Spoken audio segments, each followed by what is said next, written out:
So it wasn't all that long ago. I found myself in the Himalayas.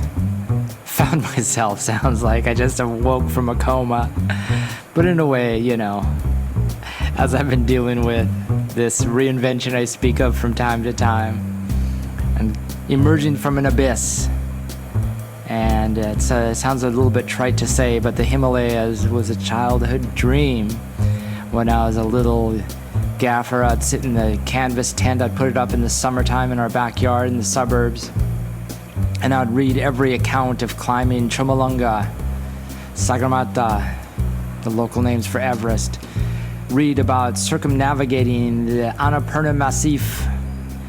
Now, in my condition, that's not entirely possible, but I came pretty close.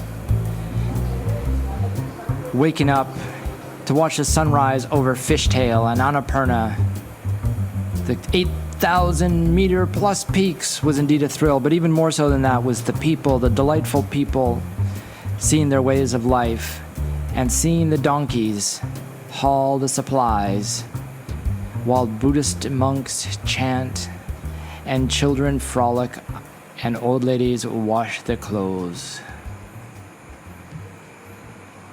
Annapurna sunrise.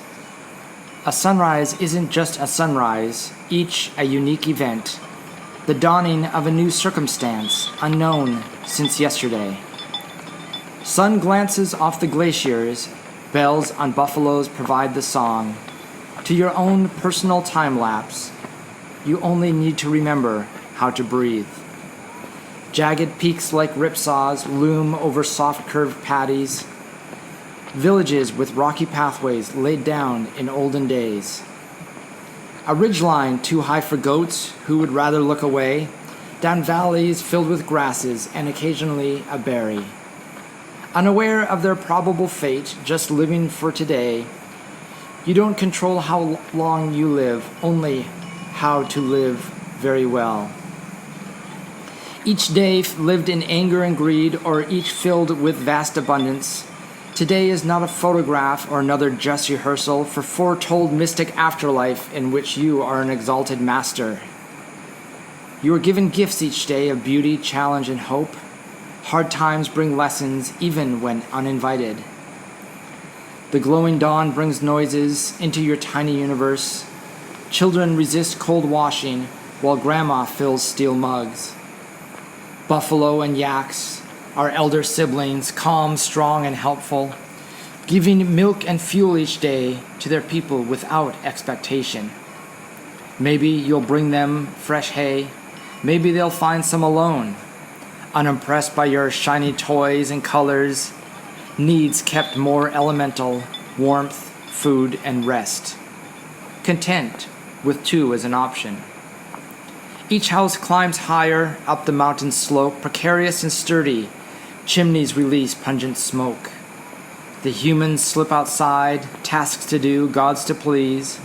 Receive blessings, beauty. Tomorrow clouds might roll back in, so savor while you are able.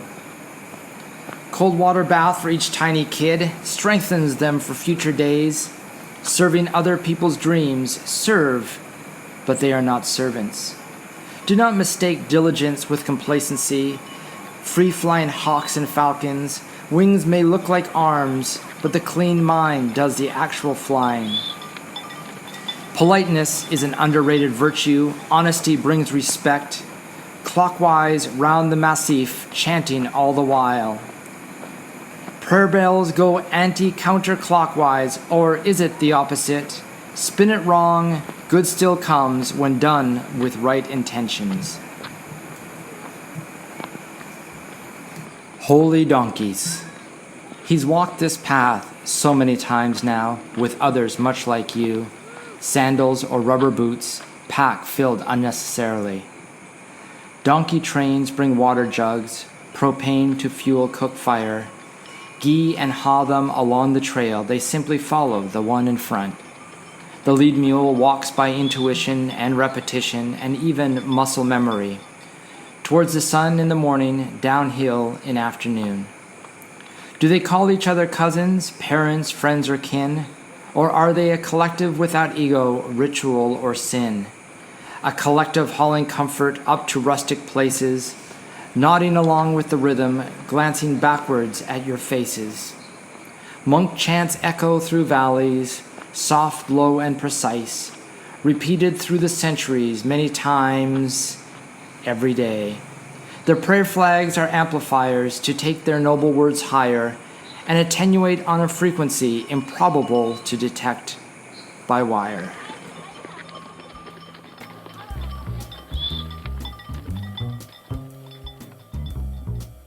Indeed, as you have surmised, 2 selections of my own composition, written whilst in the Himalayas, gazing at the very things in the subject matter.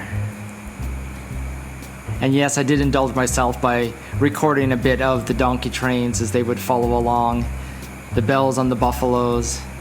Nothing better than, you know what I really liked is buffalo milk tea, like buffalo milk in my tea, and then the dal and the bhat, the kind of like the lentil stew, and the rice. And I remember reading the books as a kid, and the mountain climbers would all complain about dal bhat every day. And in the guest house where I stayed for $6 a night, I remember some young ladies complaining, I can't wait to get back to the States just so I could go to Whole Food and get some real food. Like everything here came from within 100 yards. It was magnificent. Anyway, a wee bit for you to chew on there, but it came right from the heart, spontaneously on the trail, and I do hope you enjoy that postcard. Fondly, Dave.